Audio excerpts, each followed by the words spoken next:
Hoy estudiaremos el tema creados para ser de la familia de Dios. Aunque se menciona, pocos hablan de uno de nuestros pioneros de la iglesia adventista, y quizás a veces no lo mencionan porque el apellido de él es bien complicado. El pastor John Lowborough. El pastor Lowborough llegó a ser adventista del séptimo día, y cuando lo hizo, él recibió la impresión de que debía convertirse en un predicador del mensaje. Pero vaciló un momento porque pensó, no, primero tengo que hacer suficiente dinero para poder mantener a mi esposa. Y eso es muy común, porque muchas veces nosotros para servir al Señor, no, yo quiero servirle, quiero ser un predicador, pero todavía no. Más adelante tengo que terminar esto, tengo que hacer lo otro, tengo que hacer aquello. Algo así le pasó al pastor Lowborough. El problema de él fue que él puso un negocio. Él vendía chapas para ventanas y puertas y era mal vendedor. Le fue mal y ya se estaba quedando sin dinero. En una reunión en Rochester, durante esa reunión, la hermana White tuvo una visión.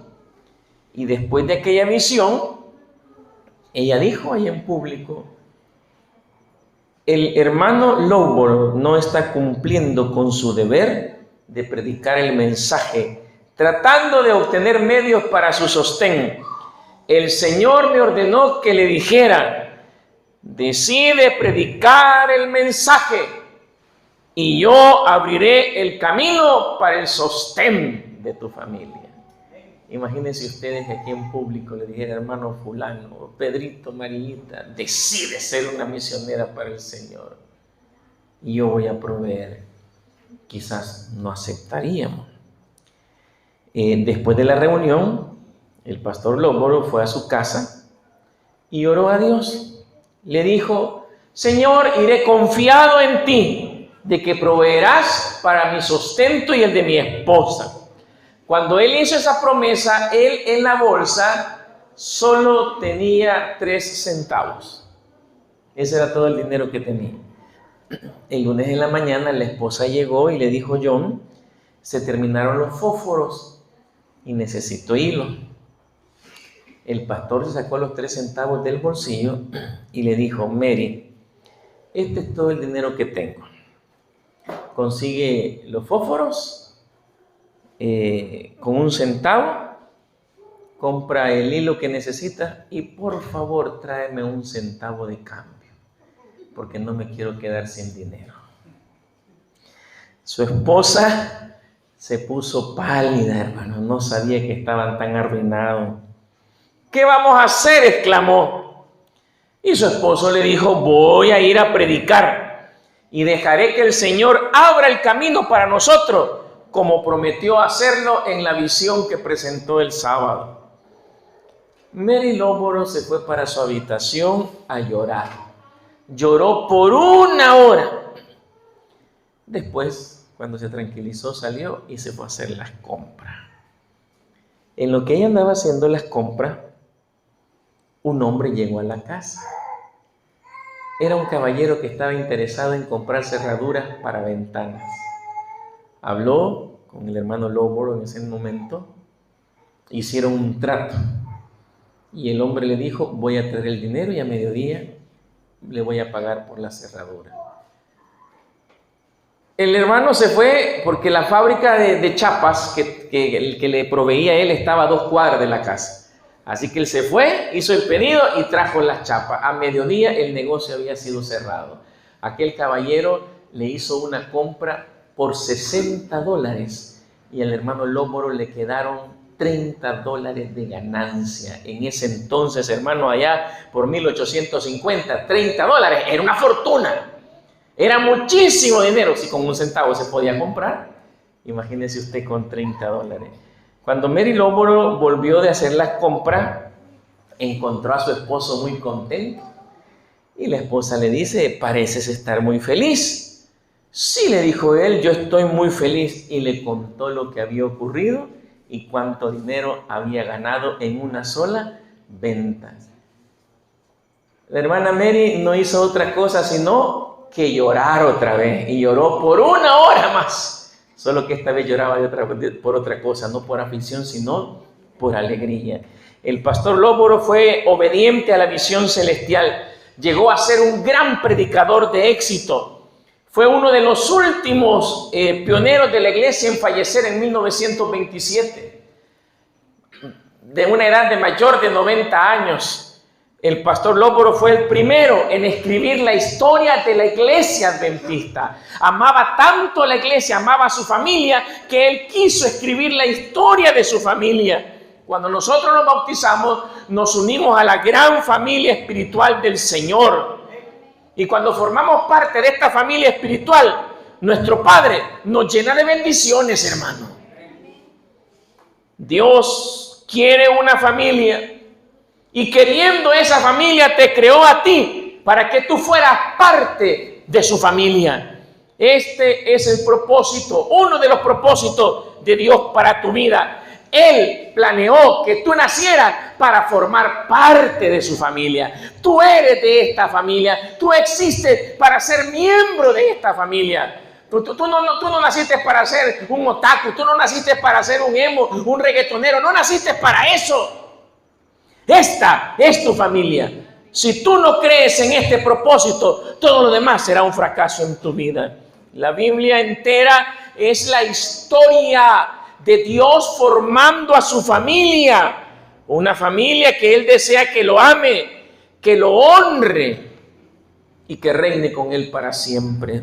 Efesios 1:5, les leo la versión NBI, dice: nos predestinó para ser adoptados como hijos suyos por medio de Jesucristo, según el buen propósito de su voluntad.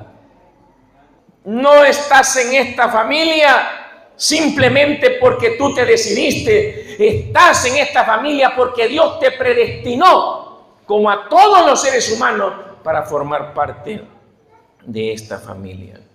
Dios es amor, dice la Biblia. Y como Dios es amor, Dios valora las relaciones. Es más, nosotros tenemos una de las cosmovisiones más extrañas. Nosotros somos de una cosmovisión teísta, o sea, creemos en Dios. Específicamente somos monoteístas, creemos en un solo Dios. Si a usted le preguntara, mire, ¿cuál es la cosmovisión de su iglesia? Nosotros somos monoteístas, dentro de los monoteístas, porque hay 3 grandes religiones monoteístas: los musulmanes, los judíos y los cristianos. Nosotros somos cristianos, monoteístas, cristianos. Y dentro de los cristianos, somos del grupo de los adventistas. No somos la única iglesia adventista, por lo menos hay 3 o 4 diferentes. Así que por eso podemos agregar que somos adventistas, guardadores del sábado o de la ley del Señor. Esa es nuestra cosmovisión, así de manera resumida. Interesante que somos monoteístas, pero creemos en un Dios, pero este Dios está formado por 3 personas. Es una comunidad, Padre, Hijo y Espíritu Santo, y se expresa en conceptos que entendamos. Dios se ha presentado como Padre, como el Hijo y como el Espíritu Santo, para que comprendamos su relación de comunidad. Algunos adventistas, inclusive adventistas, ahora, bueno, es que Dios es el más grande, entonces Jesús es el Hijo, Dios es el papá No. Los 3 son coeternos, existen desde la eternidad y existirán hasta la eternidad. No podemos entender nosotros ese concepto porque aprendimos el domingo que Dios es el creador del tiempo. No es que Dios comenzó a existir, Dios es el creador del tiempo. Al ser un Dios de comunidad, Él no necesita una familia. Es interesante, ¿no? No, Él no la necesita. Él quería una familia. Y entonces diseñó el plan de crearnos a nosotros los seres humanos, traernos a su familia y compartir con nosotros todo lo que Él tiene. Eso es lo que a Dios le da gran placer. Dice Santiago 1:18 en la versión del lenguaje sencillo: además quiso que fuéramos sus hijos. Mire, quiso, deseó, su anhelo, su gozo es que seamos sus hijos, que seamos parte de su familia. La familia de Dios no solo incluye la familia presente, incluye toda la familia del pasado y también aquellos que vendrán en el futuro a formar parte de la familia de Dios. En el momento en que nacemos espiritualmente en la familia de Dios, nosotros recibimos grandes regalos, hermanos. En primer lugar, recibimos el nombre de nuestra familia. Somos llamados cristianos. Recibimos la semejanza de nuestra familia, el privilegio de la familia, el acceso íntimo que como familia tenemos ante el Padre, pero lo más importante, recibimos la herencia de la familia. Hay muchos muchachos ahora en día que están esperando que sus padres se mueran para heredar. O algunos afligidos porque ven que sus padres no tienen nada que les va a heredar. Sí, porque hoy existe, y ojalá que aquí estamos con hijos del Señor, que son diferentes, pero aquí en Latinoamérica existe un concepto que se le conoce como la ley del mínimo esfuerzo, o sea, cuánto es lo menos que yo puedo hacer para tener mucho. Y por eso es que ahora los muchachos se quieren hacer millonarios haciendo influencers, haciendo tonterías en YouTube o en TikTok, y ya quieren a los 20 años ser multimillonarios, a los 30 estar jubilados y disfrutar toda su vida. El problema es cuando chocan con la vida real. Ahí es donde aparece la ansiedad y la depresión por el deseo de querer todo automáticamente, esperando que sus padres le hereden, y los pobres padres anantes sobreviven y los sostienen. Pero cuando nosotros formamos parte de la familia del Señor, recibimos la herencia del Señor. Dice Gálatas 4:7, así que ya no eres esclavo, sino hijo. Y si hijo, también heredero de Dios por medio de Cristo Jesús. Y la herencia del Señor no solo cubre el futuro, cubre el presente. En una ocasión le preguntaron sus discípulos: Señor, y nosotros que lo hemos dejado todo, ¿cuál es nuestra recompensa? ¿Cuál es nuestra herencia? Y el Señor le respondió en San Mateo 19:29, y cualquiera que haya dejado casas, o hermanos, o hermanas, o padre, o a madre, o a mujer, o hijos, o tierras, por mi nombre, recibirá 100 veces más. Hablando del plano presente. Pero luego agregó, y en el futuro heredará la vida eterna. Esa es nuestra herencia, queridos muchachos. Deja de andar buscando tu propia comodidad, de andar buscando tus deseos. Deja a un lado eso y entrégate al Señor por completo. Qué triste es cada año cuando viene el examen para entrar a la Universidad Nacional. ¿Cuántos de nuestros muchachos se van a hacer los exámenes en sábado? Mire, y ahora yo veo en las iglesias, se ha hecho así como una epidemia de los muchachos. Dice: hermano, quiero que me fraternicen porque yo voy a la universidad a estudiar y yo voy a estudiar en sábado, así que mejor me fraternizan porque yo tengo que prepararme. Lo peor es que hay hermanos, padres de esos muchachos que dicen: no, es que mi hijo pobrecito tiene que prepararse. ¿Para qué? Para perderse. Una licenciatura, una ingeniería, solo para perderte. Y también hemos visto cómo muchos jóvenes son fieles al Señor. Se mantienen firmes y aunque pareciera que nunca van a terminar sus carreras, las terminan siendo grandes profesionales, exitosos, porque le fueron fieles al Señor. Nos unimos a la familia del Señor a través del bautismo, recuerda eso. El bautismo no es un rito opcional, es una obligación. Jesús dijo ahí en San Mateo 28:19, vayan y hagan discípulos de todas las naciones, bautizándolos en el nombre del Padre, del Hijo y del Espíritu Santo. Si alguno no está bautizado aquí, recuerde que no es una opción, es una obligación. Solo quiero explicarte un poco del bautismo. El bautismo no nos hace miembros de la familia de Dios. Lo que nos hace miembros de la familia de Dios es la fe en Cristo. Pero el bautismo demuestra que somos parte de la familia de Dios.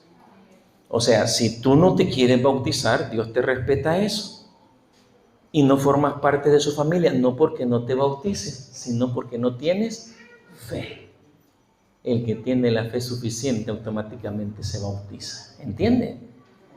El bautismo no nos hace parte de la familia de Dios.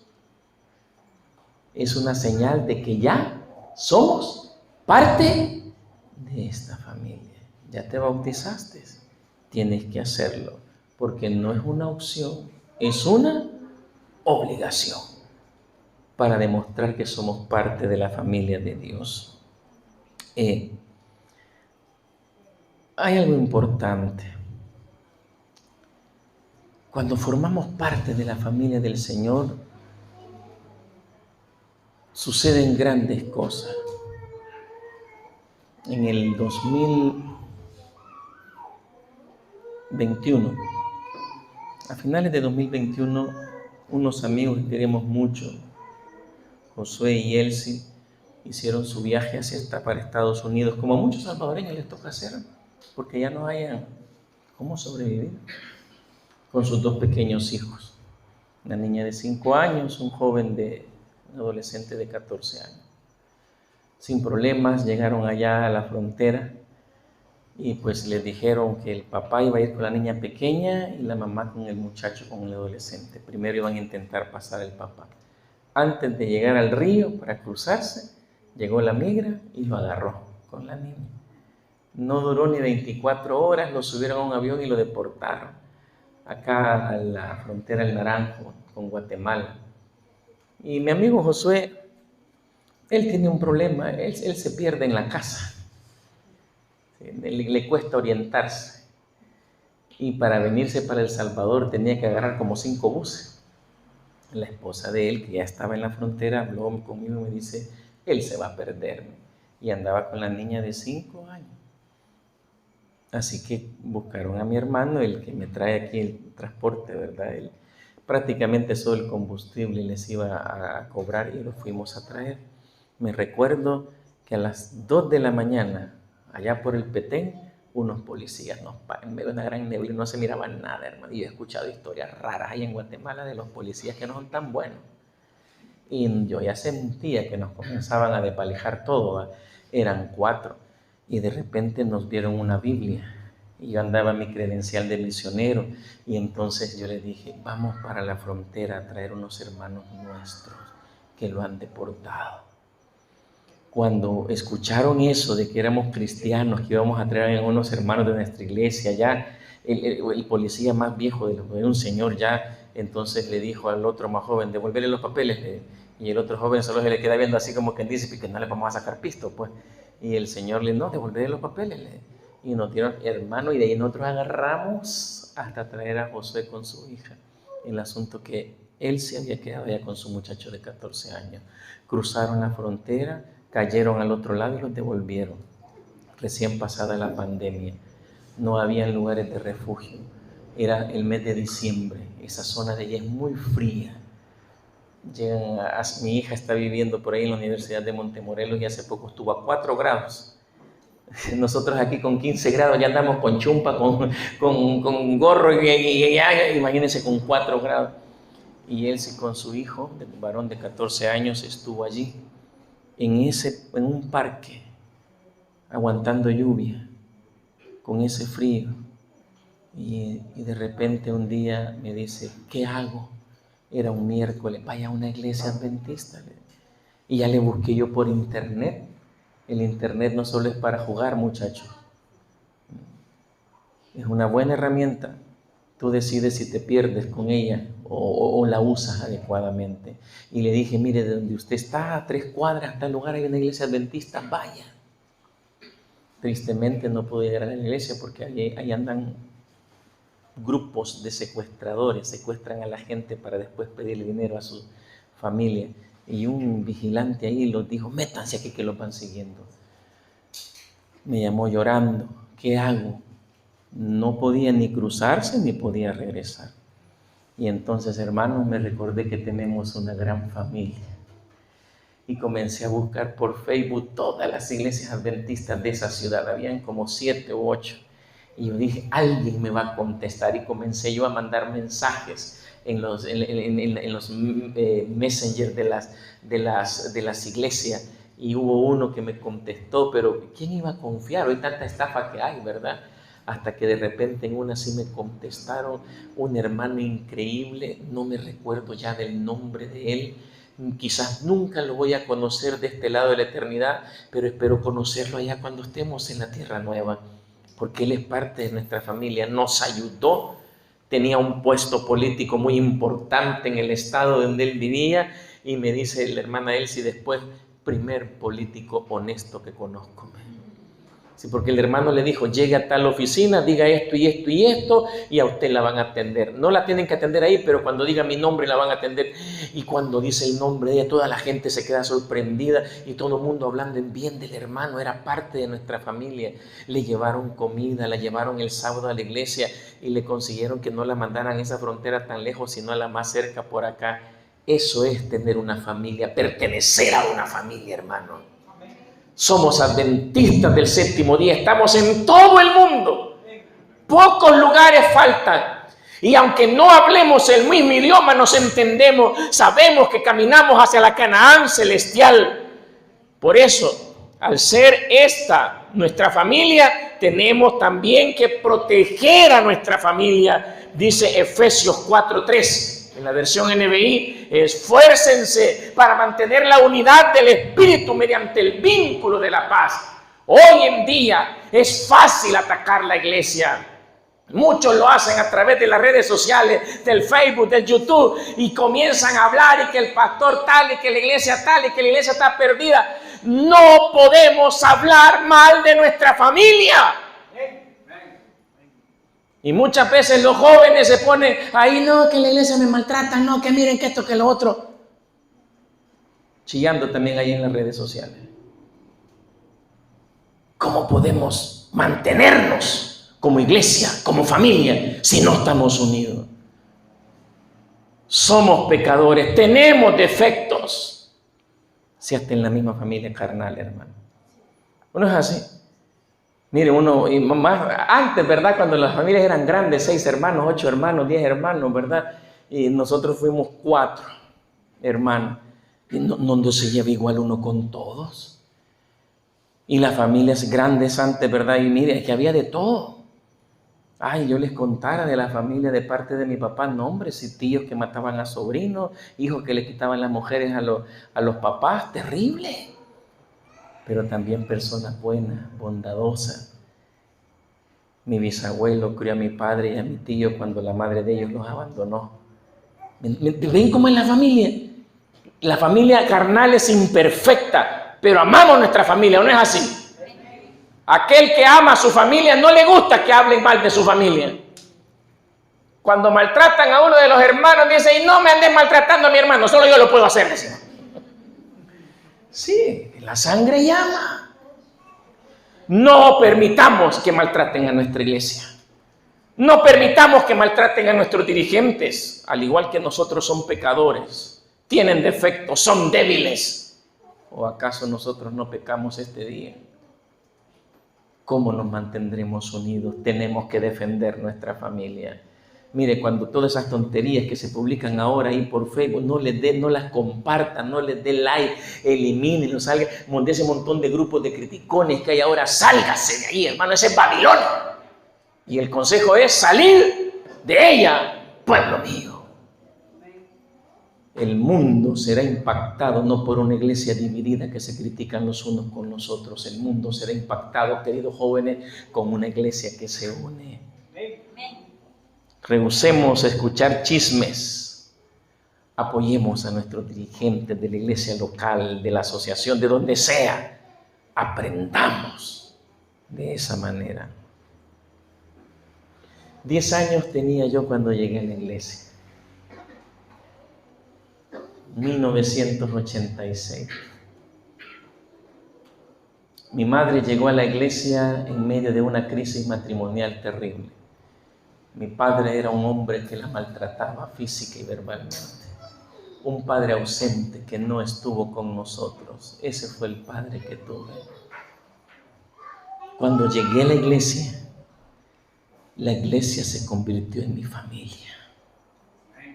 Encontré amor, encontré comprensión entre las tantas personas, y yo hablo siempre de ellos, la familia Hernández, hermano Salvador Hernández, hermana Dorita, nos tomaron, hermanos, y nos educaron en el camino del Señor, a mis hermanos y a mí, nos ayudaron.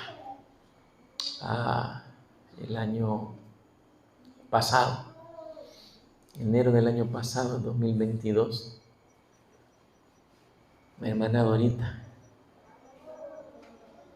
sufrió 2 infartos y sobrevivió. Ya es de la tercera edad, ya es mayor. Y los médicos le dijeron que si le daba un tercer infarto, se moría. Un sábado que andábamos allá de vacaciones con mi familia, inicio de enero, nos fuimos a visitarla. El Espíritu Santo es increíble. Y en ese momento llegamos varios, que somos de la misma edad, ¿verdad? Nosotros ya somos de los 40 y tantos, 47, 50 años, por ahí algunos, ya de los más viejos de mis amigos. Y sin ponernos de acuerdo, llegamos varios, que ellos nos habían ayudado en nuestra niñez y en nuestra juventud. Queríamos orar por ella, queríamos hablar con ella. Y en ese mismo momento también llegaron los ancianos de la iglesia y el pastor para poder ungir a nuestra hermana. Y bien me recuerdo que ese día el hermano Salvador era un dirigente en aquel entonces, hermano, de aquellos dirigentes que no se tentaban el corazón para decirle a uno las cosas. Así directo, usted está en pecado, usted esto es malo, usted así. Pero aprendimos muchísimo de él, porque así como era de directo, también era de cuidadoso con la juventud, con la iglesia. Y hermano Salvador me dice ese día, después de que estábamos ahí, pues me dijeron que yo tuviera unas palabras. Mira, Nafri, me dice, aquí frente a esto yo te voy a contar algo que nunca le he contado a nadie. Cuando ustedes se bautizaron, me dice, ¿te acordás que comenzamos una escuelita filial allí en la casa de ustedes? Sí, yo me acordaba que ellos llegaban, en aquel entonces no teníamos estos proyectores modernos, eran unos proyectores que se les ponían unos rollos como que son rollos de película de fotos, que ya no se ven tampoco, ¿verdad? Y se pasaba uno por uno, y yo me recuerdo que teníamos eso en la casa, y me dice el hermano Salvador, cuando yo te miraba, ¿cómo buscabas en la Biblia? Yo le dije a Dorita, la esposa de él, mira Dorita, ese gordito, míralo, ese va a ser líder. Y yo le agradezco a esta familia, hermano, por haberme formado, por haber hecho de mí lo que yo soy. Yo no soy lo que soy porque yo soy bueno, porque soy extraordinario. Es lo que esta familia hizo por mí. Me educaron en todas las clases de ministerio infantil. Formé parte de la sociedad de jóvenes, de los clubes de conquistadores. En todo programa que podía estar y me permitían estar, yo estuve. Y la iglesia me apoyó y me hizo crecer. Es una bendición ser parte de esta familia. Si Dios te trajo a ti, querido joven, a formar parte de esta familia, es porque este es tu lugar. Esta es tu familia, no es Facebook, no es Instagram, no son los grupos de tu colonia, es esta tu familia. Y nuestro Padre no es un Padre que maltrata, es un Padre amoroso que nos abraza, que nos cuida y que nos bendice. Fuiste creado con un propósito, con el propósito de formar parte de la familia del Señor. ¿Cuántos esta noche le queremos decir al Señor, gracias Padre por llamarme a esta familia? Pongámonos en pie y oremos y digámosle al Señor, muchas gracias Señor por ser de esta familia imperfecta. Tristemente todos somos pecadores aquí y siempre será una familia imperfecta, pero nuestro Padre es perfecto y esta es la familia de Él. Oremos, gracias Señor por habernos traído a esta familia, por haber tenido misericordia de nosotros y por ayudarnos a ser lo que somos. Yo te pido por aquellos hermanos, por aquellos jóvenes que no se sienten parte de esta familia a pesar de estar bautizados, Padre. Que entiendan que es tu abrazo el que ellos necesitan. Que comprendan que su relación no es con los individuos, sino contigo. Y al relacionarnos contigo íntimamente, llegamos a amar esta familia. Gracias por ayudarme a mí, por haberme traído a esta familia que me ha amado y me ha mostrado tanto cariño. Por favor, que cada niño y joven de esta iglesia se sienta parte de esta familia. Que si los maltratan allá en sus casas o en la calle, que aquí encuentren buenos tratos. Que si hay amargura en su vida fuera de estas paredes, aquí encuentren felicidad entre sus hermanos. Permite que tu familia esté unida, que podamos defenderla ante los ataques del enemigo que se dan ahora en día, y nos podamos unir para dar el último pregón de esperanza a este mundo. Nuestra vida está en tus manos, querido Padre. En Jesús lo agradecemos y lo pedimos todo. Amén.